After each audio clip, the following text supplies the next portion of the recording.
आगामी विधानसभा चुनाव की नजदीकियों के साथ ही प्रदेश में राजनीतिक सरगर्मियां बढ़ने लगी हैं। जिला मुख्यालय नाहन में आज सिरमौर जिला भाजपा के कार्यालय का शुभारंभ हुआ। पार्टी के जिला कार्यालय का शुभारंभ पार्टी के नाहन शहर से ताल्लुक रखने वाले वरिष्ठ कार्यकर्ता देवेंद्र चौधरी द्वारा किया गया। इस मौके पर विधायक राजीव बिंदल, जिलाध्यक्ष विनय गुप्ता समेत कई भाजपा नेता मौजूद रहे। मीडिया से बात करते हुए सिरमौर जिला भाजपा के अध्यक्ष विनय गुप्ता ने बताया कि आगामी विधानसभा चुनाव को लेकर पार्टी के कार्यकर्ता पूरी तरह तैयार हैं। चुनाव में केंद्र और प्रदेश सरकार की नीतियों और कार्यक्रमों को आम आदमी पार्टी तक कार्यकर्ताओं द्वारा पहुंचाया जाएगा, जिसके बूते पर एक बार फिर हिमाचल प्रदेश में भाजपा की सरकार बनेगी। उन्होंने कहा कि केंद्र की और प्रदेश की सरकार ने कई ऐसी कल्याणकारी योजनाएं चलाई हैं जिसका सीधा लाभ देश और प्रदेश की जनता को मिल रहा है। उन्होंने कहा कि कोरोना का हाल ही में केंद्र सरकार लोगों के लिए मददगार बन गई और कई तरह की योजनाएं शुरू कर आम लोगों को राहत दी। भाजपा नेताओं का कहना है कि जयराम सरकार के नेतृत्व में पिछले 4.5 साल के कार्यकाल में चहुमुखी विकास हुआ है। जिलाध्यक्ष विनय गुप्ता ने कहा कि इस सरकार के कार्यकाल में सिरमौर जिले में कई बड़े शैक्षणिक संस्थान खुले हैं, वहीं सड़कों व पुलों के निर्माण के अलावा स्वास्थ्य क्षेत्र में तरक्की हुई है। आज जिला सिरमौर भारतीय जनता पार्टी के कार्यालय का शुभारंभ किया गया। आज हमारे लिए संकल्प का दिन है। हम सभी कार्यकर्ता आज ये संकल्प लेते हैं कि जिला सिरमौर में 2022 का जो हमारा मिशन है रिपीट, इसमें हम पाँचों की पाँचों सीटें जीतकर भारतीय जनता पार्टी की श्री जयराम ठाकुर जी की झोली में डालेंगे।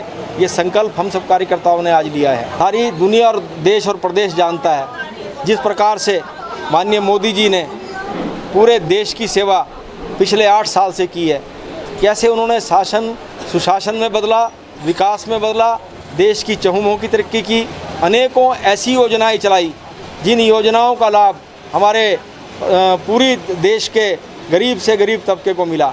अंत्योदय की भावना से और गरीब के द्वार पे गरीब कल्याण की योजनाएं चला के माननीय मोदी जी ने कार्य किया। चाहे वो हमारी उज्ज्वला योजना हो, चाहे हमारी बीमा उसका अपना स्वास्थ्य क्षेत्र के आयुष्मान भारत की योजना हो, चाहे अनेकों अनेक कार्यक्रम गरीब किसानों के खाते में पैसे डालने की बात हो और हमारे किसान सम्मान निधि की बात हो, चाहे वो कोरोना के टाइम में 80 करोड़ लोगों को भोजन की व्यवस्था करने की बात हो और कोरोना के दोनों टीके विकसित करके जिस प्रकार से देश को और दुनिया को बचाने का काम हमारी बीजेपी की सरकार ने और मोदी जी की सरकार ने किया है, यह सर्वविदित है। श्री जयराम ठाकुर जी ने पिछले 4.5 सालों में प्रदेश की अद्भुत सेवा की है।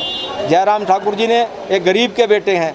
जिस प्रकार से उन्होंने सत्ता संभालते ही वृद्धों के लिए पेंशन का प्रावधान किया, जिस तरह से उन्होंने 80 साल की आयु को 70 साल का किया और आज 70 साल की आयु 60 साल में परिवर्तित की और तकरीबन 1.5 दुगुना बजट इस पेंशन के मद में 1200 करोड़ रुपया पेंशन के लिए का प्रावधान किया। उससे प्रदेश की पूरी जनता उनसे खुश है। आज जिला में अनेकों अनेक सड़कें बनी हैं, अनेकों अनेक पुल बने हैं, अनेकों अनेकों संस्थान खुले हैं और अनेकों अनेक योजनाएं, चाहे वो IMM की बात हो, चाहे सिलाई वाला जो हमारा एक नेशनल हाईवे की बात हो, चाहे रेणुका डैम को 7,000 करोड़ देने की बात हो, अनेकों अनेक कार्य, नाहन में मेडिकल कॉलेज का निर्माण की बात हो, सिरमौर का सर्वांगीण विकास अगर किसी ने किया है तो जयराम ठाकुर जी की सरकार ने, भारतीय जनता पार्टी की सरकार ने किया है। और हम पूरा विश्वास व्यक्त करते हैं मोदी जी की नीतियों के चलते हुए, जयराम जी की नीतियों के चलते हुए, भाजपा की जो सुशासन की नीति है,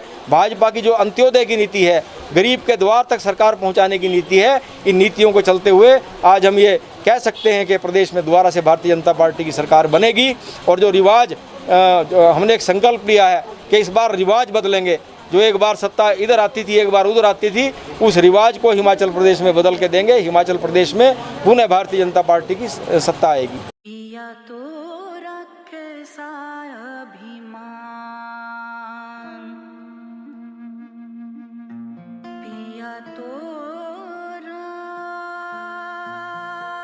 बीती यादों से नाता सहेजना सीखा, हाथ थाम कर जिनके चलना सीखा, गिरने लगती जब तो उनसे संभलना सीखा,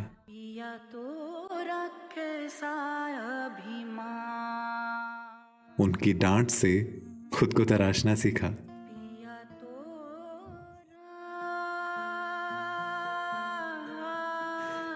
घर से दूर होकर भी दिल को हमेशा यह एहसास रहता है, उनका प्यार और फिक्र हमेशा मेरे साथ रहता है।